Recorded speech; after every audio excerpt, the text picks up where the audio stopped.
So you were sent to felony drug court. You left the dorm without permission. You absconded from felony drug court, and felony drug court was continuing to try to get in contact with you to get you to come in. You did not.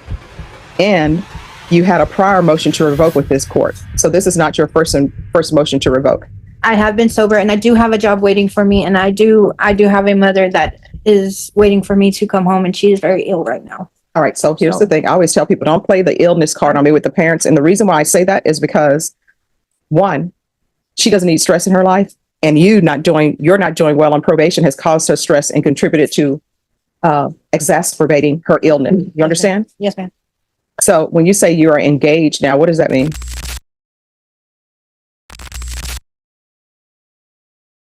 Today, we step into Judge Boyd's courtroom as a mother of 5 faces serious embezzlement charges after fleeing the state, a decision that now puts her at risk of a harsh outcome. She's looking at several years in prison if the case moves forward. Court is calling 2021 CR 8557A, State of Texas versus Bridget Adams. Could I have parties announced for the record for the state? Zach Dunn for the state, Your Honor. Defense. Joseph Uphelt. And are you Bridget Adams? Yes, ma'am. Going to show you what's entitled Motion to Enter Adjudication of Guilt and Revoke Community Supervision, and state's motion to supplement pending motion to enter adjudication of guilt and revoke community supervision. Did you review that document with your attorney? Did you understand it? Yes. Yes, sir. I mean, Yes, did ma'am. you- I'm sorry. That's okay. Did you review it or no? Yes, ma'am. All right. Are you the same Bridget Adams who was placed on deferred adjudication in 2021 CR 557A for the offense of endangering a child on December 8th, 2021 for a period of 5 years? Is that you? Yes, ma'am. All right. State. Your Honor. Violated condition number 5. In Bexar County, Texas, the defendant, Bridget Adams, did then and there fail to report to the supervision officer as directed for the months of June 2023, July 2023, and August 2023 in violation of condition number 5. How do you plead to that? True or not true? True. And Your Honor, the state will waive and abandon the other conditions. Any objection? No objection, Your Honor. Did you understand by pleading true to violation of condition number 5, the court could find it true, grant the motion, find you guilty, sentence you up to 2 years in the state jail facility, and up to a $10,000 fine? Yes, ma'am. Knowing that, do you still wish to plead true to violation of condition number 5? Yes, ma'am. Court will find violation of condition number 5 true. Is there a proposed agreement? There is a proposed agreement, Your Honor. And what are you requesting, state? The proposal, Your Honor, would be revocation, adjudication of guilt, an affirmative finding, and essentially, if I have the days right that counsel had provided, it's 300 plus days of time served credit with potentially inpatient treatment, if that time would be counted, would almost equal the 2-year timeline for the state jail, Your Honor. So it's essentially revocation, adjudication of guilt, affirmative finding, and essentially a time served given the time that this individual has spent. That's the proposed agreement, if I'm stating everything correctly, counsel. That's correct, Your Honor. And if I An may, affirmative finding, This is an endangering, Your Honor. but that wasn't requested as a part of the plea bargain agreement. Okay. And I didn't find an affirmative finding of family violence beforehand. If you all are agreement to that there be an affirmative finding of family violence, of course, I will go with that. we would prefer not, Judge. That's absolutely fine, Your Honor. We're happy to waive and abandon. All right. And I wasn't part of the plea originally, Judge. I was not aware that that was not part of it. However, I think we're in agreement that it will not be a part of this. That goes for the state, Your Honor. Absolutely. Okay. If I may, Your Honor, Yes. my information is that Ms. Adams has 336 actual days jail credit. Mhm. Did complete SafeP successfully at 286 days at SafeP, and we're asking for that total of 622 days being for her to be given credit for the total of 622 that she's been in custody in one way, shape, form, or other, and to go along with our agreed recommendation and have this as a JSAT. All right. So they're saying that I'm reading, any objection to the court reading the court reporter, I'm sorry, the probation officer case review? The court summary, Judge? No. Okay. So it says here that she left the dorm and never returned. What's that about?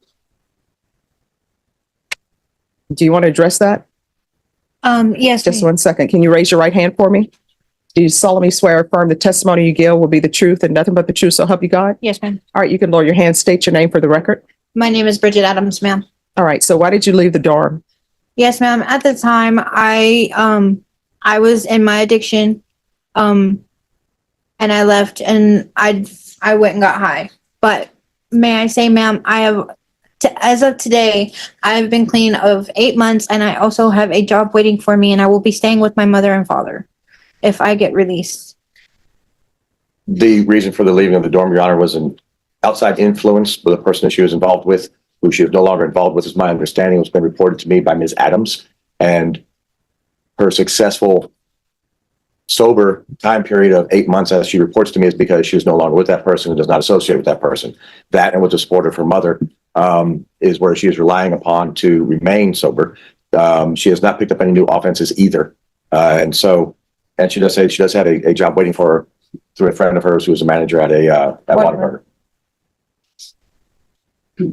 Enjoying this trial? Go ahead and hit that like and subscribe button. We've got plenty more epic court trials coming your way.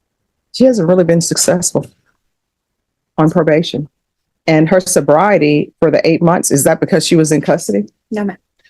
No, the time in custody was spent prior to her being picked up on this MTR, judge, is my understanding. Okay, so I don't know if she was clean and sober or not. We're just going by what she's saying. If I may, Judge. Sure. My mother can attest to it. If need be, I have not touched methamphetamines or anything in 8 months. I actually am engaged, and I am trying to settle down, and I'm trying to do better. Yes, I know I have not been very, what's the word? Compliant. Yes, thank you. I know I haven't been very compliant, and yes, I know my actions do not show that I've been compliant, and I very much apologize because you have been gracious with me. But I am asking because I have been sober, and I do have a job waiting for me, and I do have a mother that is waiting for me to come home, and she is very ill right now. All right, so here's the thing. I always tell people, don't play the illness card on me with the parents. And the reason why I say that is because, one, she doesn't need stress in her life, and you're not doing well on probation has caused her stress and contributed to exacerbating her illness. You understand? Yes, ma'am. So when you say you are engaged now, what does that mean? I have a fiance at home, and he's also working, and he's been helping me stay sober. He's been sober for 5 years now, ma'am. Okay. And did anybody know this? State was unaware. I'm not inclined to just let her skate on probation and get 2 years and have that be a judgment satisfied. So here are your choices. I'm giving you two choices. Okay. One, I can find you guilty and place you on regular probation. Or two, I'll give you the 2 years, but you're not getting credit for inpatient treatment time. So which do you prefer? And if I give you probation, according to their recommendation, you're going to state ISF. So I can revoke you, sentence you to 2 years. You're not getting credit for your inpatient time. You'll get credit for your jail time. Or I can place you on regular probation, which would be a felony conviction, and you're going to state ISF. Which do you prefer? Maybe ask them how to visit judge so I can discuss with her. Yes. Yeah. 21 CR 8557A, State of Texas versus Bridget Adams. Ms. Adams, have you made up your mind? Yes, ma'am. And what are you requesting? May I address the court, judge? Yes. What Ms. Adams is requesting is to follow the first recommendation in the court summary, which would be to actually continue her on deferred, go to state ISF. She is visiting with her. She wants to assure the court that she knows that she did not do everything she was supposed to the way she was supposed to. She did successfully complete safety, though. But for this other bad influence who she no longer associates with, she would have been able to successfully continue on her deferred journey. She wants the court to know that she will be moving in and living with her mother and father. They are still together, Judge. And she does have this job waiting for her once she is released from custody. And we understand with state ISF, it'll probably be another 4 months down the road or so, because there's a waiting period plus 90 days on that state ISF cognitive track. I apologize. Yes, no, I'm not inclined to let her continue on deferred because she was sent to felony drug court. And people say I should not explain, but I like to explain so you'll know where I'm coming from. And I'm just not saying no just to be saying no. Yes, ma'am. All right. So you were sent to felony drug court. You left the dorm without permission. You absconded from felony drug court, and felony drug court was continuing to try to get in contact with you to get you to come in. You did not. And you had a prior motion to revoke with this court. So this is not your first motion to revoke. So I am not going to continue on deferred. So it's either guilty and you will be placed on probation, or either it's guilty and you will be given the 2 years, but not credit for inpatient time. What we discussed previously. So Yeah. you said you wanted the ISF. ISF, ma'am. All right. Are you waiving your right to appeal? Yes. All right. The court then will find you guilty. The court will sentence you to 2 years in the state jail facility, suspended and probated for 5 years.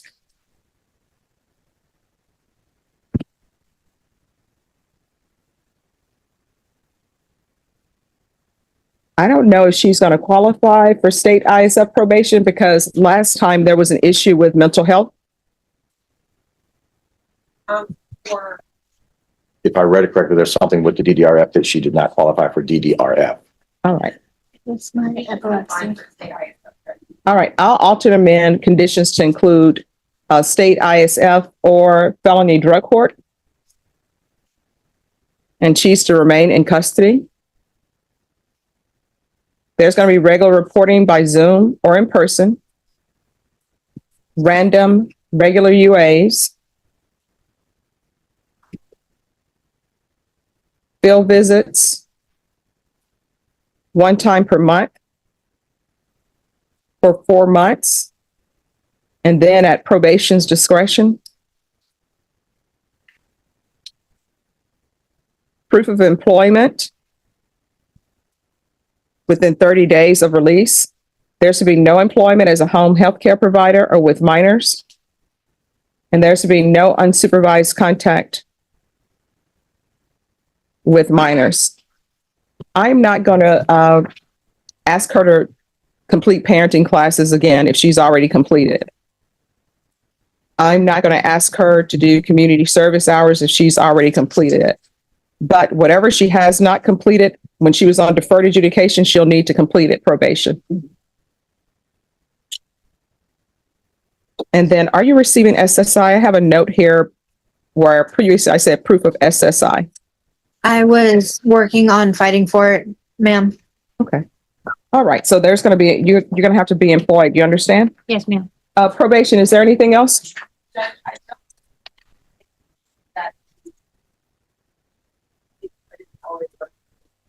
All right. There's going to be 200 hours of community service restitution. Okay. Yeah. Anything else, probation? No, Judge. Is there anything else you need from the court in order to be successful? Just support. Okay. Yeah. All right. I'm trying to stay sober. I'm trying to do the right thing this time. So, and like I said, I've been 8 months sober and I just want to continue because the person that my attorney, Mr. John, was talking about, he is actually recently deceased. He committed suicide. So I am, Is that your fiance or someone else? he was my boyfriend at the time, the influencer. He just recently committed suicide and he passed away on January 21st. So I have no contact. All right. So here's the thing. If there's an issue, you don't just abscond, you're on probation. Yes, right? If anything were to happen and you were to get another motion to revoke, you're looking at potentially 2 years at the state jail facility. And I'm sure your attorney told you state jail time is day for day time. You understand? Yes, ma'am. If there is something and you feel like probation is not addressing it, you can always come back to the court. And when felony drug court comes to interview you, you need to apologize to them and ask to be placed back in their program. That's a great program. Do you understand? Yes, ma'am. All right, we can go off the record. Here's what I understand. Usually people will gravitate towards people who are in treatment. Felony drug court will tell you that's not a good idea. You understand? Yes, ma'am. All right, good luck to you. Thank you, counsel. Thank you, Judge. In the end, this wasn't just a case about embezzlement. It was a test of character, responsibility, and the courage to face consequences. It showed that justice doesn't bend for desperation, and accountability reaches far beyond the courtroom walls. If you were watching, what do you think? Was the judge fair to give such a harsh ultimatum? Let us know in the comments. Thanks for sticking around till the end. You're watching Epic Court Trials, and trust me, the next case is even wilder. Like, subscribe, and share your thoughts below. We'd love to hear what you think. Stay tuned for more unfiltered justice.